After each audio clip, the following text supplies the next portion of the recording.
जिसने इतिहास की सबसे बड़ी सेनाओं को चुनौती दी, पराजित होकर भी अमर हो गया, और जिसे हराने वाला खुद उसे राजा कहकर सम्मान देने लगा।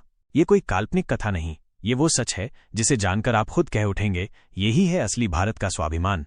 पंजाब की पावन भूमि पर एक बालक ने जन्म लिया जिसकी आंखों में बचपन से ही आंधी थी और हृदय में लावा। उसका नाम था पोरस, जिसे आज हम राजा पोरस के नाम से जानते हैं। वो तलवार चलाने से पहले सवाल पूछता था, अगर जीना सिर झुकाकर है तो मौत बेहतर क्यों नहीं।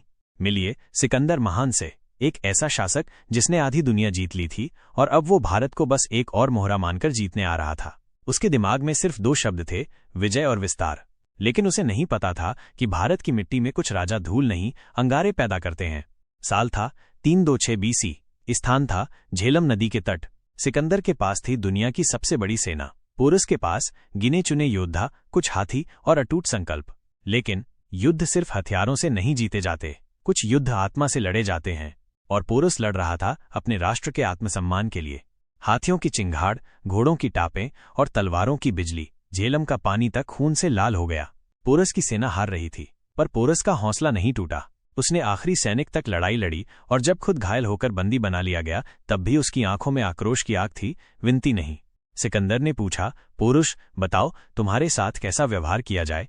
पोरस ने गर्दन उठाई, जख्मी बदन पर सीना ताना हुआ। उसकी आवाज गूंज उठी, राजाओं जैसा व्यवहार किया जाए। सन्नाटा छा गया और फिर सिकंदर मुस्कराया, आज पहली बार मैं किसी हारने वाले से हार गया। और वही सिकंदर जिसने कई राजाओं को कैद कर रखा था, उसने पोरस को उसका राज्य लौटा दिया। क्यों? क्योंकि पोरस ने लड़ाई भले हारी हो, पर वो झुका नहीं।